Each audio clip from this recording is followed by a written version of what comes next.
Salut à toutes et à tous, j'espère que vous allez bien. Aujourd'hui, je vais vous parler d'un film sulfureux, subversif, dangereux peut-être. Aujourd'hui, on va parler d'un des pires films de l'histoire du cinéma, voire le pire film de l'histoire du cinéma. Le pitch du film, ça se passe pendant l'Italie mussolinienne, on va dire dans les années 30 à 40. Ça se passe dans un château assez luxueux. 4 mecs pendant l'Italie mussolinienne, des sortes de hauts dirigeants, des hauts gradés, ont capturé des enfants pendant 120 journées. Personne sur Terre ne sait que vous êtes ici. Pour le monde, vous êtes déjà mort. Par rapport à la mise en scène, elle est aussi très bien exécutée.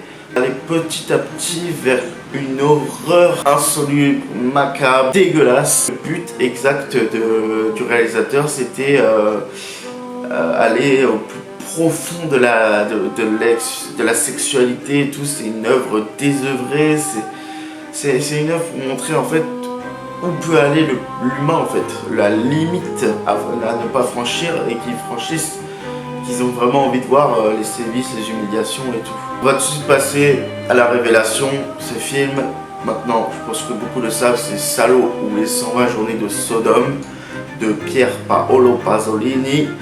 Ce film est le dernier de ce réalisateur car un mois après la sortie du film, il a été assassiné sur une plage à Ostie.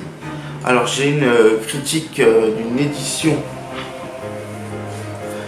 de 1001 films à voir avant de mourir. Je n'ai pas acheté d'autres éditions depuis, c'est une édition de 2008. Et j'ai une bonne critique de Salo, je vais vous en lire quelques passages.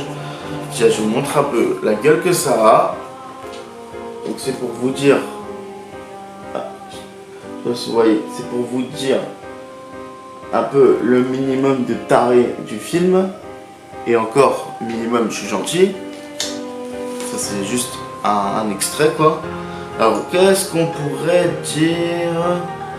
Nanana, 4 libertins fascistes exercent un pouvoir absolu sur un groupe de jeunes prisonniers.